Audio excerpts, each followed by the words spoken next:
tell you something you already know. The world ain't all sunshine and rainbows.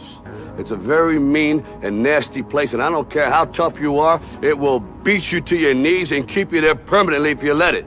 You, me, or nobody is gonna hit as hard as life. But it ain't about how hard you hit. It's about how hard you can get hit and keep moving forward. How much you can take and keep moving forward. That's how winning is done. Ta-da! Here the fuck I am.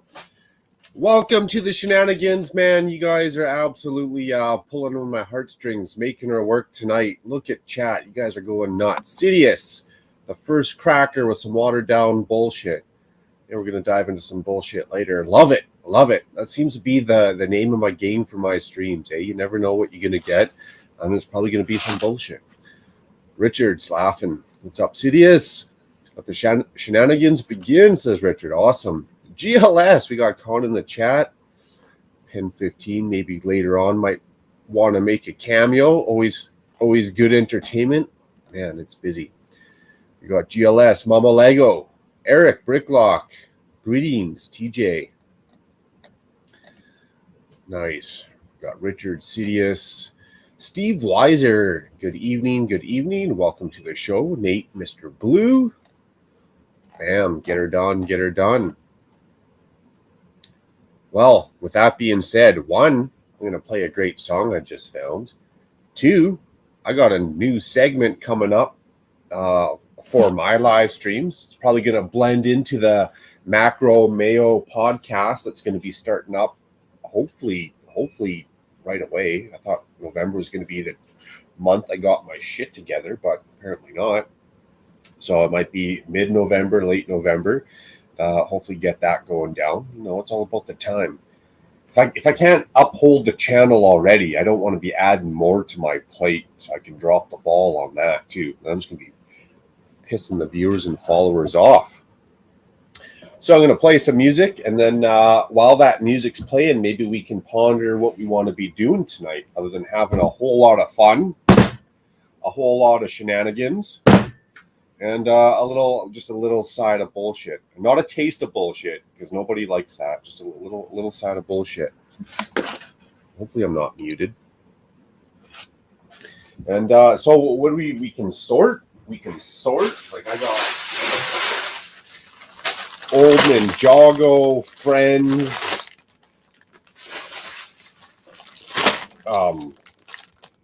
Whatever that's from.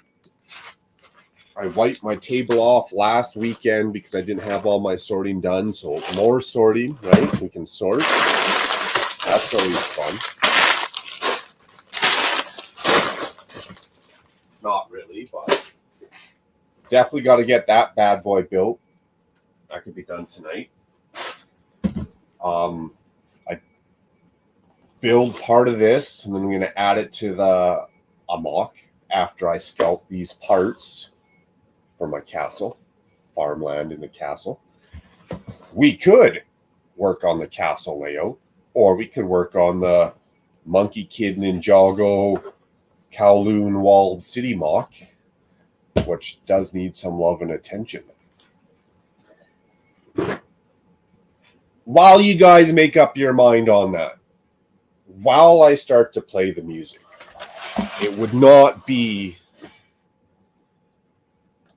a Macro Bricks live stream without a little bit of bullshit and a stun spice.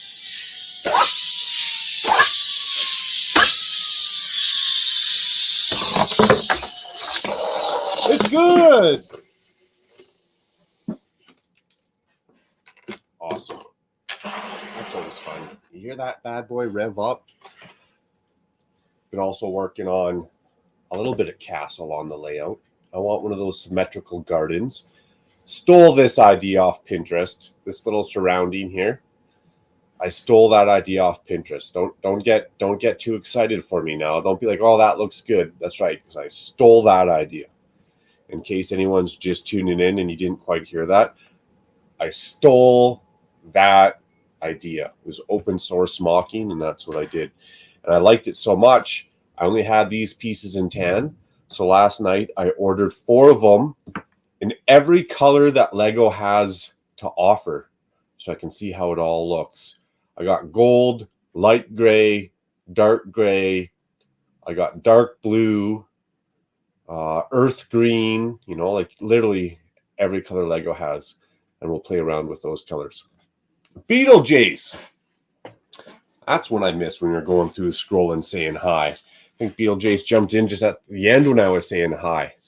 That's how I'm going to save face anyways. Beetlejuice, Triple A, Aussie Adam. We got the Cajun Yeti. What up? Saying hey to everybody. Right on, right on. So yeah, that's it. And I found this song. It's one of those macro bricks. I mean, it is kind of depressing music, but when you guys hit, you're like, yeah, dude, that's you. Which will lead us into a better song down the road. And then maybe while we listen, pack another beer and sort something. At least sort something here. Make use of some time. Feel like I'm running out of time, and the sun won't shine forever. Forever. Volume good, bad? I got my mind on my money, man. Fuck it, whatever. Whatever. Start over because it's talking. Feel like I'm running out of time, and the sun won't shine forever. Forever. I got my mind on my money, man. Fuck it, whatever. Whatever. Sometimes I wake up on the wrong side. I don't even feel like getting up. With this depression in my brain, hope it change, but the rain ain't letting up. Can't call it, don't know where my head is. Reflecting on Malcolm and the shit I thought but never said. To Peter, Robin, to Kevin, all my other friendships that could have, would have, should have, and then they ended. I isolate between happiness and hopeless. Know it makes it worse. Still.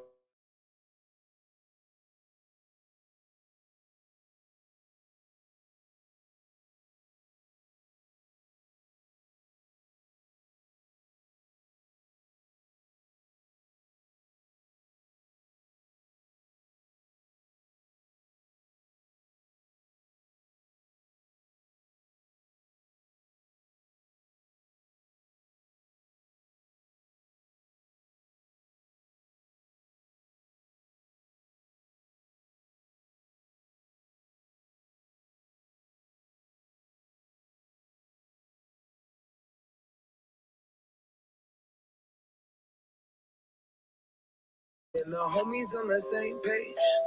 Got me in the whip, that's my safe place. Feel like I'm getting weak, I need some hey. Need someone to pray for my soul right now. Everything's looking great, and there's no white clouds. I don't know what to say, I got it in the right time. On my knees, questioning God, but right now I'm lost, but I'm found. I'm up all night. I toss and turn. There it is. I got concerns. Intro to the bullshit stream. On some FML. It's just as well. I might lose it. I need some light. I need some air. I might be broken. I need repair. Don't got the answers. Think I'm confused. Big block, long time no see, bro. Who are you? Drink up. Hey, don't feed the animals, Big Block.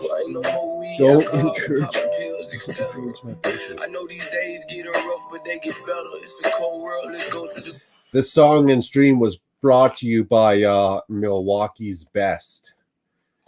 And our special sponsor,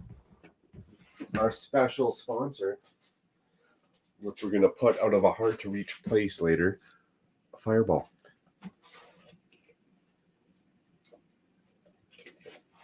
Yeah, we'll put this up here so it's hard to reach. I can look at it. I can dream about it. It can even speak to me if it wants to. But I can't get it. The bike did a burnout on the volume button. I didn't want to obscure the music with the bikes revving up, so I thought I'd mute it. And then I realized what a dumb move that was. And this guy revs so hard. Maybe that's why he didn't. His wheel wasn't even clicked in. He revved so hard, he blew a wheel. We decided what we doing. Take a shot of tuna can water. Hey, I would. I love tuna. Up here, we got all these flavored tunas. It's like a red chili tuna, dill and lemon sauce, pepper and lime. And they're not like the regular tuna cans. They're a smaller one. I just eat straight tuna. Just eat straight tuna. Where's the Crown Royal at? Ooh. I hate the taste of Crown Royal, Royal Reserve. Let's get real. All alcohol tastes like crap, but those ones are the worst. At least Fireball has some cinnamon to it. All right, so jumping through chat, I haven't seen a whole lot of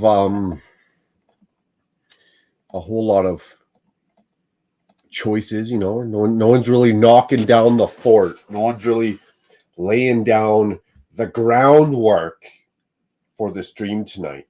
So I guess I'll be that guy. Funny enough, it is my stream. I'll be that guy, and I'll make a choice. Hopefully for the benefit of all of us tonight. Hopefully for the benefit. Oh, grilled tuna steak. Tuna up here is either flake tuna with mayo, pepper on some bread in a sandwich, or like almost rare, like just sear it on each side enough to get the meat warm, not cook it. That's how I eat tuna. Love me some Crown. Nice. Yeah, I don't do a whole lot of Crown whiskey. I guess Fireball is whiskey, but yeah, I just and even mixing it with pop. I just hate mixing it with pop too. Build what you like most, Macro. Build what you like most. Well, I want to actually get some building done. If I whip out one of those mocks, I don't know if I'm going to get a whole lot of building done. And right now, as you guys can see, this desk is somewhat clean. This took me 3 hours tonight to go sort all the pieces that I had originally sorted.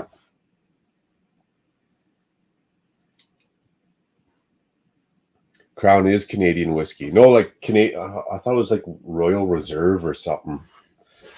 It was the cheap crap you get up here. No, I don't drink unless it's that maple whiskey. The brand starts with an S and it has a J in there. I don't remember the exact name. Dangerous stuff. I'll tell you right now. It literally tastes like maple syrup on pancakes. You could have pancakes with whiskey on it. It is that sweet. It tastes like maple syrup. And especially over ice, it's almost like a little bit of a dessert wine. Super fun. Super dangerous too, though.